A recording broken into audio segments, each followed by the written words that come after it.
So now, since we're talking about economy, maybe you would like to come back to your places because we're going to have another presentation coming actually from America, and is going to be the economic case for LGBTIQ plus equality. The presentation going to be delivered by Dr. M.V. Lee Badgett. She's a professor of economics at University of Massachusetts in Amherst. She also the former director of a School of Public Policy in UMass at Amherst. Professor Badgett has been a consultant, advisor, or speaker on LGBTIQ+ issues to the numerous institutions and organizations.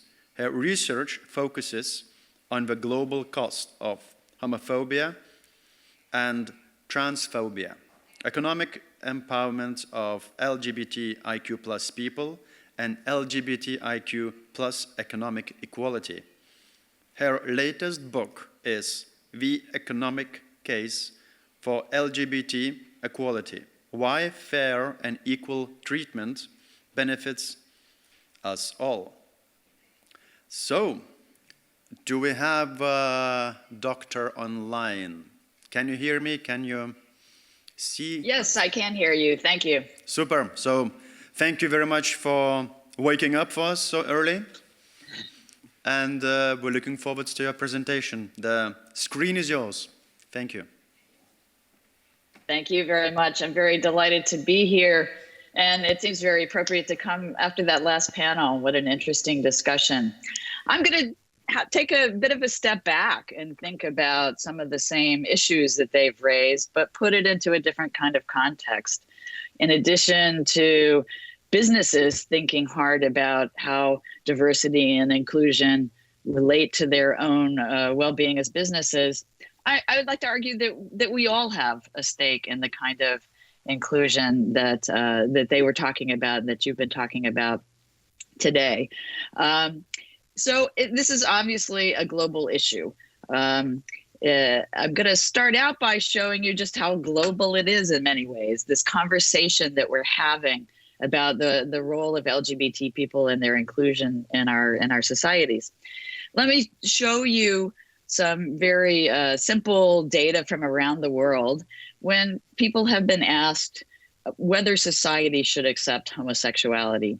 These are teeny tiny little data points, so don't try to read them too carefully just yet, but to give you a sense of how this conversation is evolving. You can see the green bars that go off to the right are answers when people say yes, society should accept homosexuality. The blue bars off to the left are those who say no. And right away, you can see there's a lot of variation around the world in terms of how much people in different countries think about whether society should accept homosexuality. And indeed, when we look within each of those countries, we see that there are, in most countries, still a sizable, even when there's a sizable number of people saying yes, society should accept homosexuality, we can also see that there are still sizable numbers of people who say no.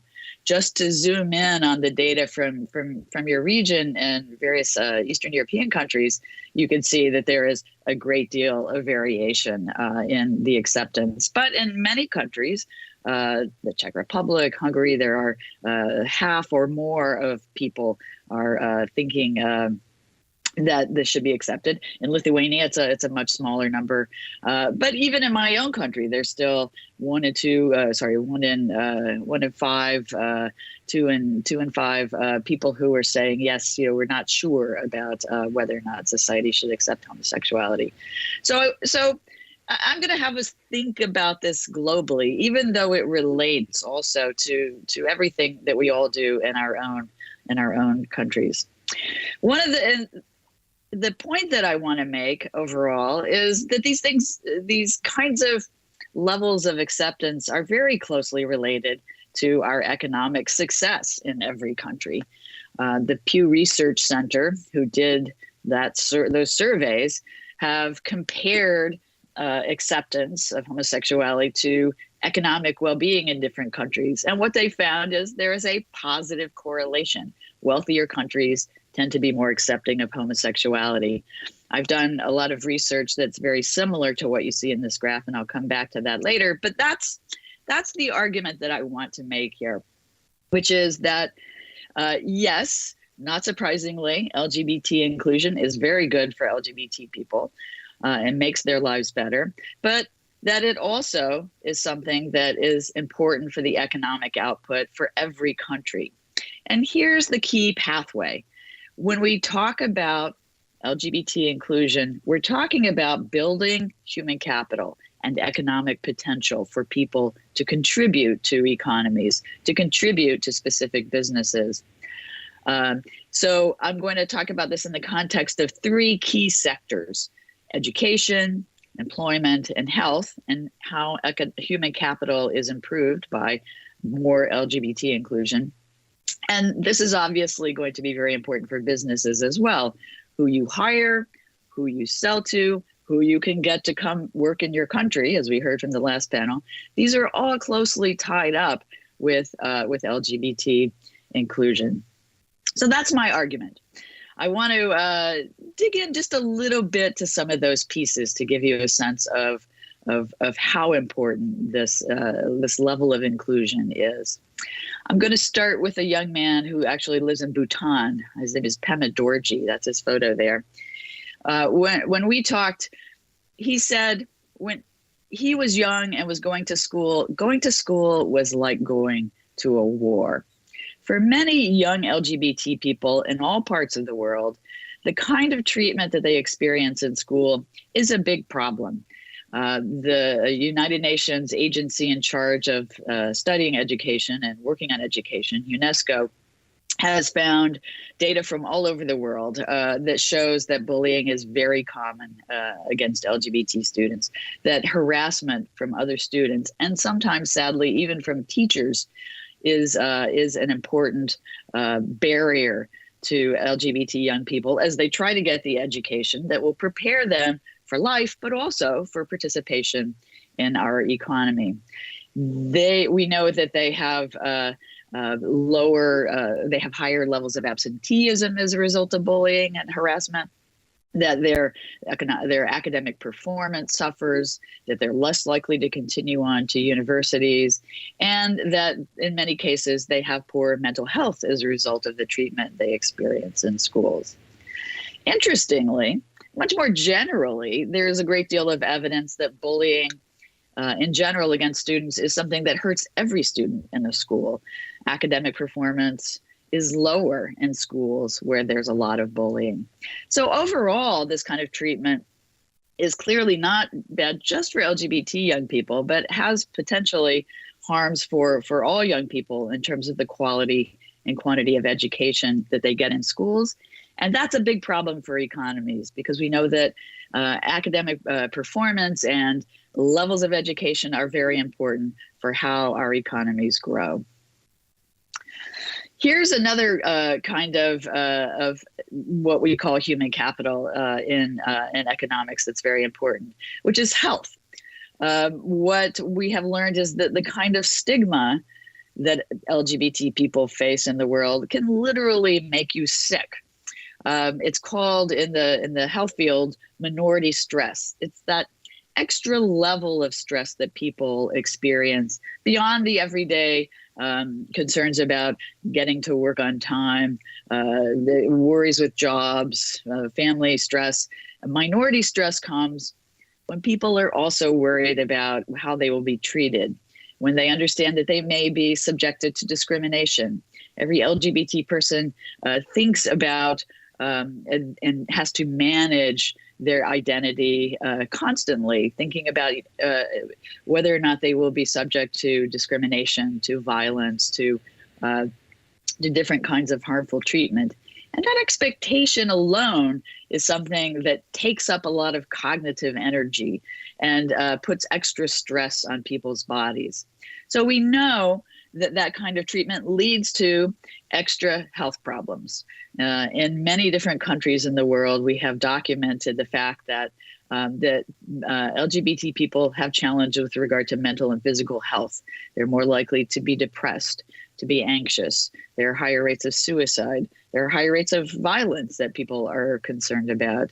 And many other kinds of health concerns are exacerbated by this sort of stress. Now, not surprisingly, health makes a big difference in terms of how well businesses can function and their workers can function, but also just economies in general. Workers who are less healthy will be able to work less, and they'll be less productive. So these are definitely concerns that we have with regard to how stigma and lack of inclusion can make people sick. And then finally, let's look at the workplace. This is the kind of situation where that we were talking about in the last panel.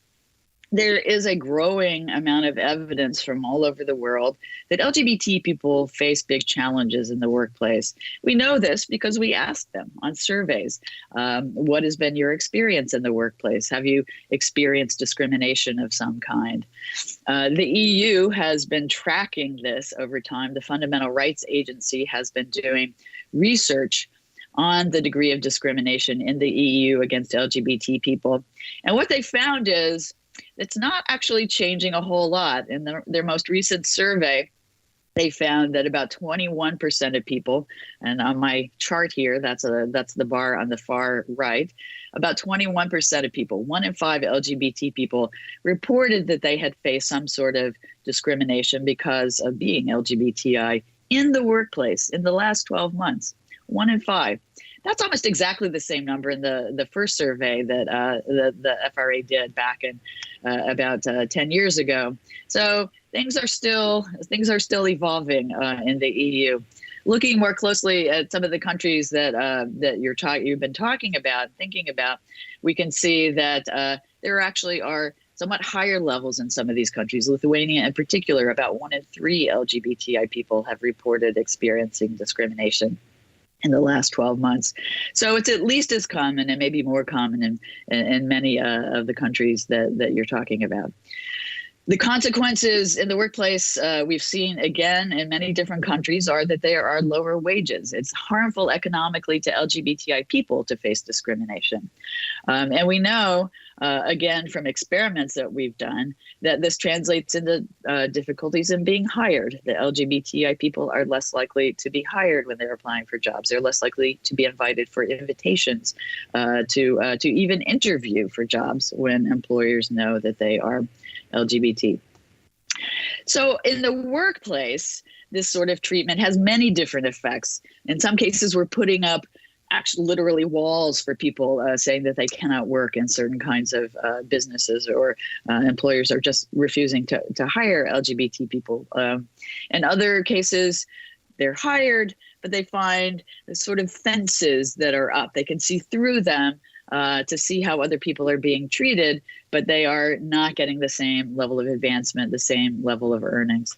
We see funnels where people are, where stereotypes about who LGBT people are steering them away from types of jobs where they might actually be quite productive and creative, and instead are shunted off into jobs that are less likely to use their skills fully. And finally, the pressure for people to stay silent and invisible, or in the closet, as we sometimes say, makes it challenging for them to be able to fully contribute. And it's these kinds of effects that I think are really behind the business imperative or the business case for LGBT equality that often gets made. The concerns about lower productivity, making it harder to retain employees and harder to recruit them in the first place, are reasons that businesses are concerned about what's happening in their places of work. So that's the business case for equality. And you've heard it being made by some of the companies in Lithuania who spoke on the prior panel. Let me just tell you, this is something that multinational companies all over the world are thinking very hard about. The quote on the screen comes from a statement that was made by all of those different multinational, well-known multinational companies, Facebook, Apple, Morgan Stanley, Barnes and Noble.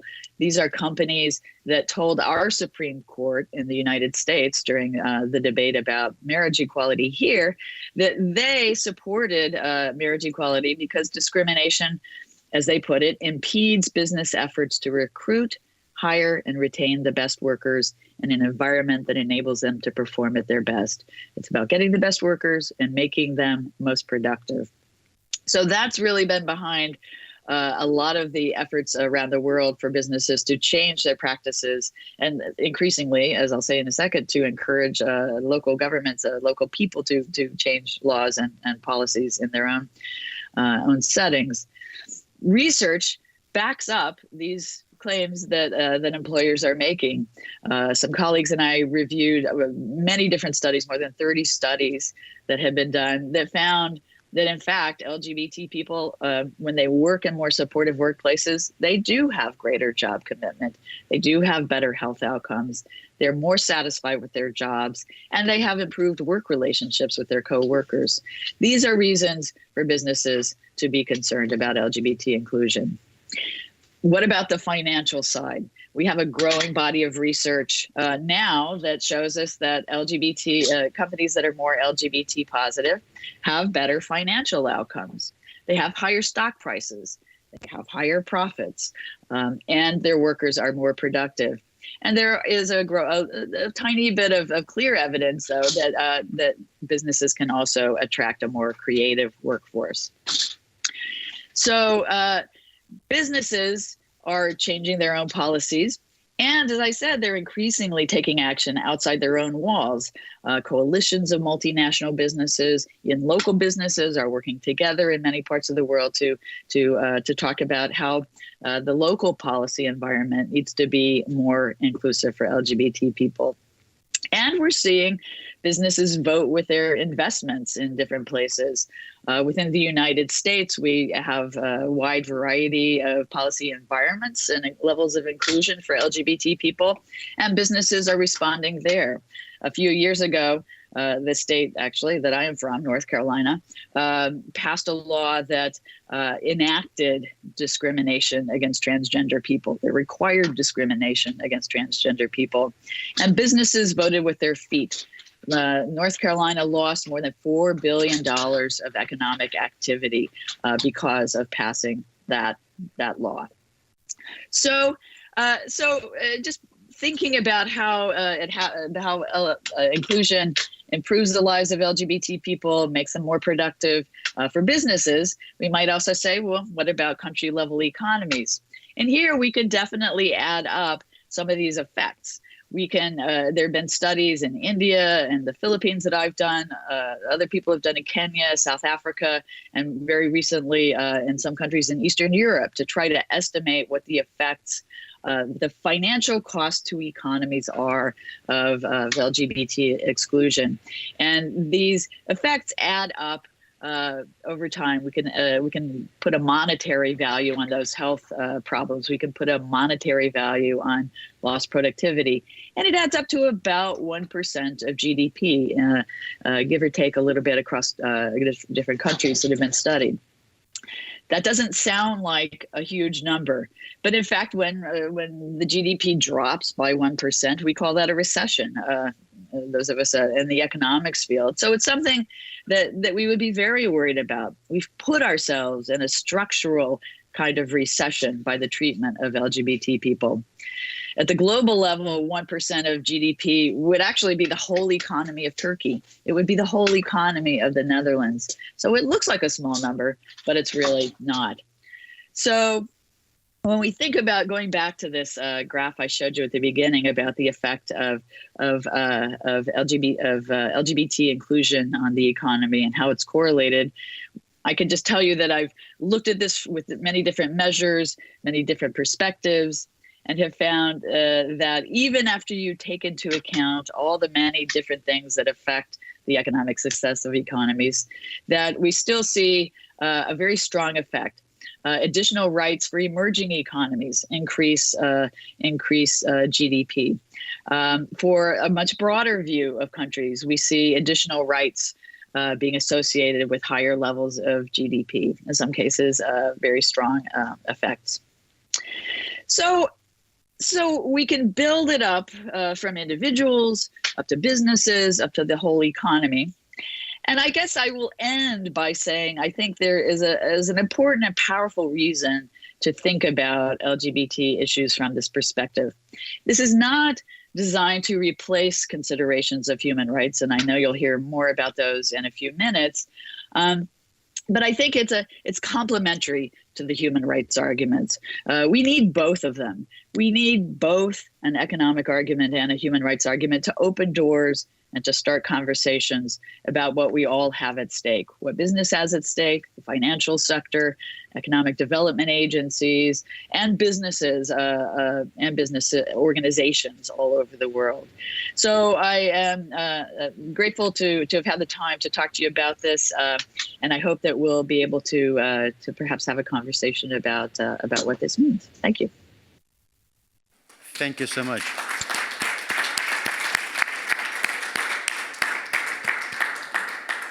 Thank you once again, and if you see any hands rising, I don't see any hands rising yet, and I would like to ask you such a question. Basically, it's very, very obvious that LGBTIQ plus friendly business are winning financially and economically, and those countries who implement those policies, they're also winning. Do you think that businesses, I'm not talking about the big businesses, but let's say small and medium businesses, do they think that they understand that fact, or is it not really clear to them also? Maybe if it's possible to talk about European perspective, but maybe if you have a data in that. And if they don't, do you think that we need to do some more educational stuff to show that this is actually, it's profitable to be LGBTIQ plus friendly? So that's an excellent point. I think it does require education. There are, some economists who there aren't many economics jokes who talk about the invisible hand as guiding the economy towards and businesses towards doing things that are in their interest.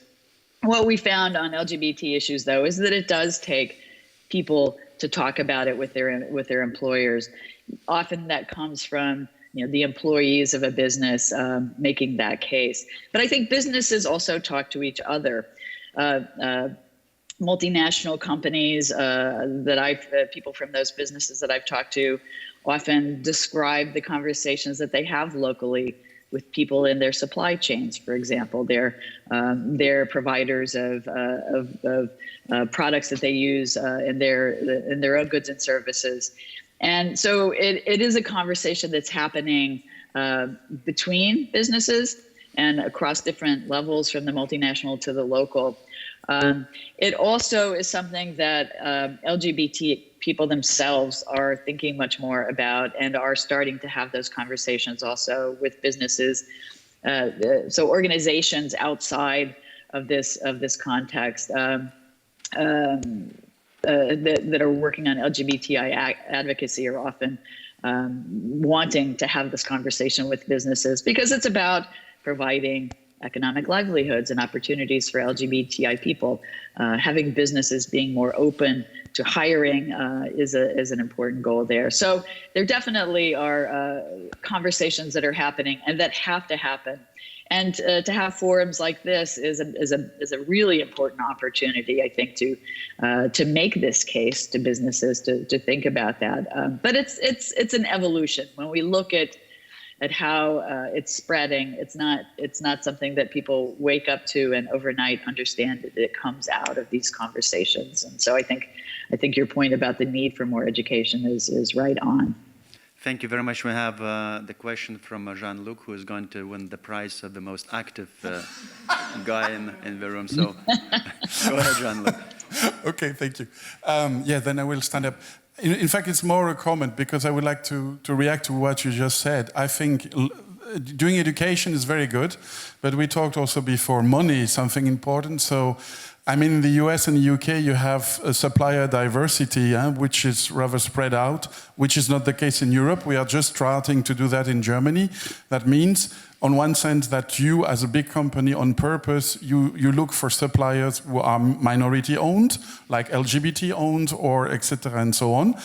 And also that, as a big company, you put expectations, let's say like this, on your future suppliers, saying you expect from them that they follow the same culture, or at least that they also have diversity goals, etc. And I hear it more and more from law firms, consultancy firms, that when they are going to get a new client, that they get very clear goals or expectations about what they do in the field of diversity, and also not only generally speaking, but also on the level of each dimension.